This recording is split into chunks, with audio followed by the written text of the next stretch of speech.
Of Maraming course, Tito Boy, you're this. most welcome. And this was not expected. Maraming salamat. Tumanda kayo. Alden, Dennis, dapat tandaan nyo na. They look forward to being part of the show. Yes, Tessa. Kuya Boy, congratulations. Maraming salamat. I don't know, Kapuso na ba yung tawag sa mga GMA talents when you were still with them 28 years ago? Parang hindi pa. Hindi pa, no? Gorgie? Wala pa, no?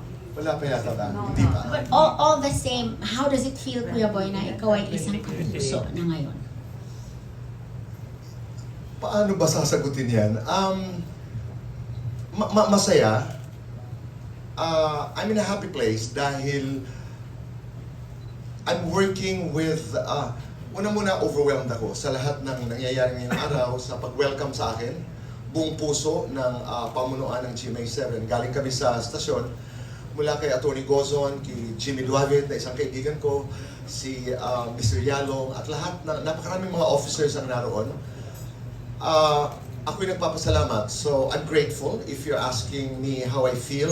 Pagkatapos itong press conference nga, kung saan makakasama ko kayo, na nakasama ko na rin kayo na napakahabang panahon, ako'y nagpapasalamat. I'm happy, but it would be a lie if I don't say walang kahit katiting na pangamba meron. Dahil may expectations na kung anong magaganap. Parang walang room for masyadong gestation period, ika nga. Because people know what they want from me, siguro. Pero kami, lalo na ako, I am at a point in my life when kailangan, alam ni Bang to, ni Bang, we have to deliver whatever it is. We don't know yet what it is, but we will continue to work hard. And we've been working hard. RD is here, my executive producer, Rayleigh, of course, Lilibeth, and Janine, at marami pang mga Cesar Cosme to Loy. Yun yung feeling ko. I wanna start tomorrow. You know, that kind of a thing. So, alam ko kung saan kami pupwesto, ano ba talaga ang pwede naming magawa. Given, Tessa, the givens. Dahil hindi na ito yung panahon nung hindi ko naman alam yung ginagawa ko nung ginagawa namin yung show and tell. Nagsayaw pa ako during my first show. So, ito'y kakaibang panahon, kakaibang environment, ika nga. So, nandun yung excitement, nandun yung gratitude, nandun yung trepidation, ika nga. Halo-halo yung pakiramdam. Kuya Boy, what do you think it does to a person? Lagi natin sinasabi yung, he's come full circle. I mean, how is that an important thing, do you think? Is that something that, you feel so blessed na ikaw nagawa mo yun? Yeah, it comes from this whole notion that you go back to where you started. I have come full circle because I started with GMA, my talk show career, and I'm back right now. It's fulfilling, again. It's fulfilling, but it humbles you. And it humbles you because you didn't do it alone. Hindi naman ito yung nakarating ako kung sino ako at kung ano man ako ngayon. Sabi ko nga kanina, I am who I am. Nakatapak pa rin ang pa ako sa lupa. I've known you guys for a long, long time. And I am where I am, not because I did it alone.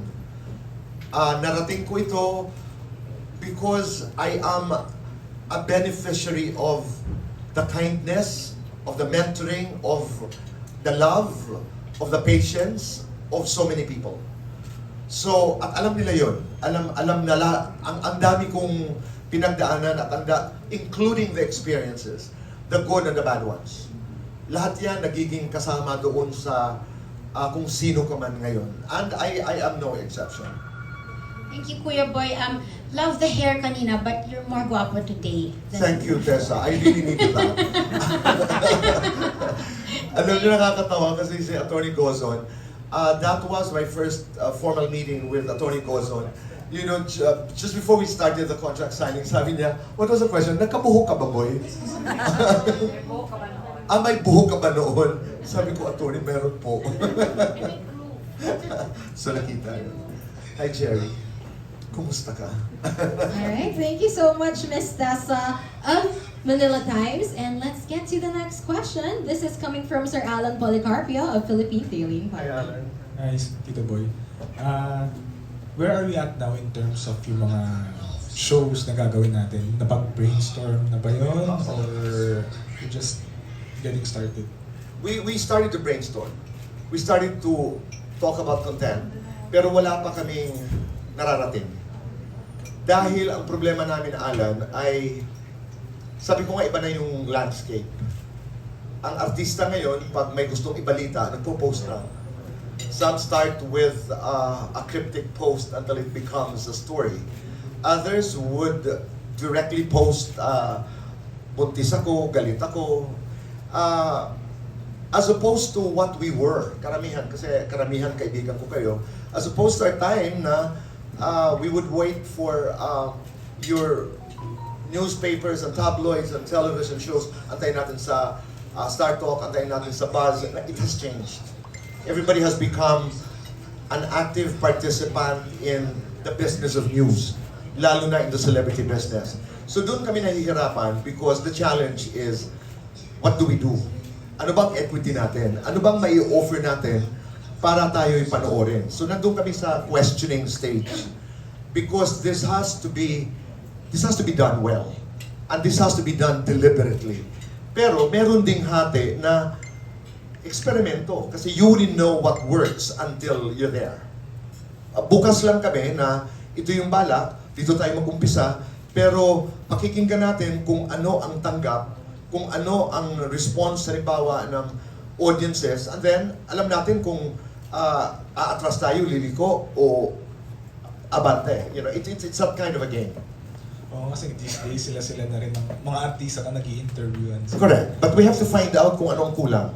Halimbawa, sabi ko nga sa aking mga bosses, kina Janine, Kibang, Nalilibeth, ano ba ang ginagawa ngayon? Kailangan aralin, di ba? What's happening in the environment now? Yes, there is analysis, but are we happy with the analysis? Sino pagkakatiwalaan natin? Meron namang komentaryo.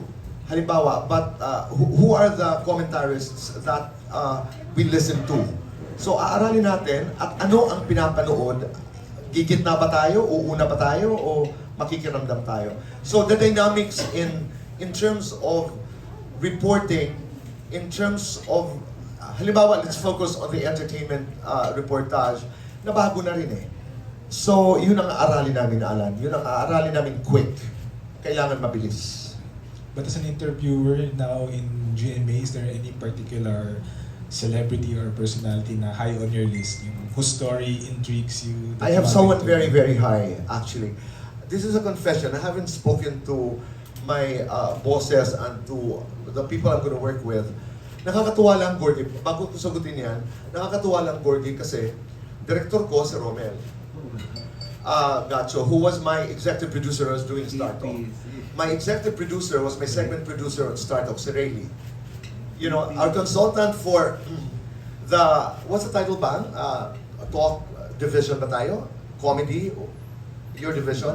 Is Bang. Bang Arispaconchaga was my first executive producer when I did Show and Tell. Wala akong kamuang-muang, hindi ko wala akong alam. Janine was our production manager for Star Talk. So I'm working with people I know, and I value relationships at hindi ako nagsunog ng tulay.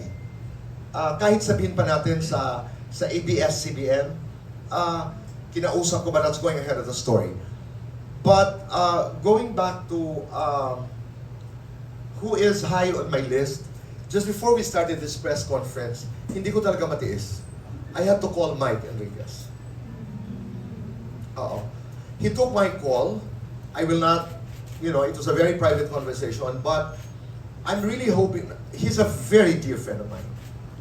Hindi ko man nakikita si Mike ng kasing dalas ng gusto ko dahil hindi lamang sa magkahiwalay kami ng tahanan noon, pero he has been a friend, a constant friend. Minsan may pinag-uusapan kami, minsan wala. Minsan, just to say, like today, sinabi ko lang, Mike, nandito na ako, nagbabalik. Sabi sa akin, Saan? Nagbabalik. Obviously, he is not. And he was not watching television. So sabi ko, nagbabalik ako sa Channel 7. Sabi ko, and I could not imagine not letting you know. I mean, considering my relationship with Mike. At ang sabi ng aking kaibigan, I would not have forgiven you had you not called me. So he's really high up there. I know this is an entertainment show, but yeah, I mean, you know, the boundaries in terms of interviews have been blurred. So, yun. And of course, I'm going to go for the heart evangelistas of this world and the beautiful Marian Rivera. And I'd love to do Main and Arjo together. I'd love, mga pangarap lang ito.